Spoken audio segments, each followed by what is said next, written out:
Hello, Millie Welsh from ZebraLove Web Solutions, and today we're going to talk about how and why to test your WordPress website regularly. So at ZebraLove Web Solutions, we build a ton of WordPress websites, and one of the coolest things about WordPress is that there is a large variety of plugins that you can add to your website to increase the functionality.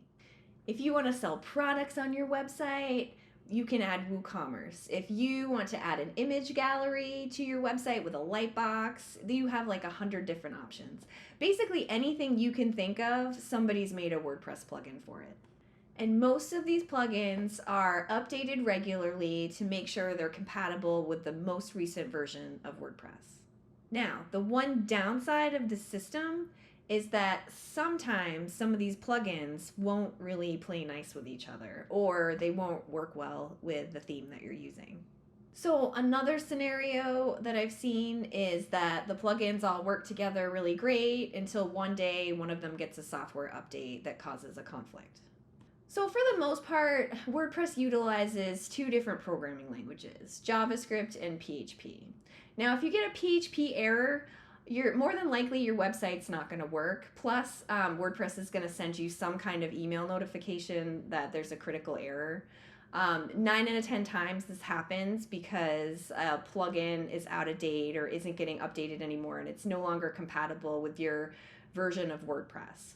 Now, if you get a JavaScript error, most of the time your website's going to work just fine. You're going to be able to click through the pages. And you're not going to get a notification. And in that case, it can actually be hard to know that there's something wrong.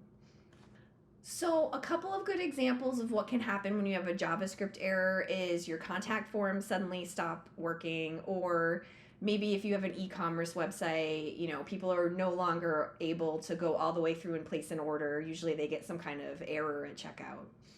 That's why it's really important to go to your website maybe a couple times a month, schedule it maybe every other Friday, make sure you go and submit your contact forms and then you receive that contact form submission.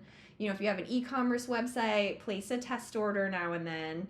If you have an image gallery, go and make sure that, your lightbox comes up or, you can click through your images. Just make sure that everything's working. If you host your website with ZebraLove Web Solutions, every time we do software updates, we do superficially check your website to make sure everything looks good, but we don't get your contact submissions or your orders, so it's really important that that be tested in-house. Basically, no matter what platform your website in, this is a good idea to, check your contact forms and your orders and things on your site regularly. I've seen things happen with every platform, but I have probably noticed it just a little bit more on WordPress, especially for, websites that have to utilize a lot of plugins.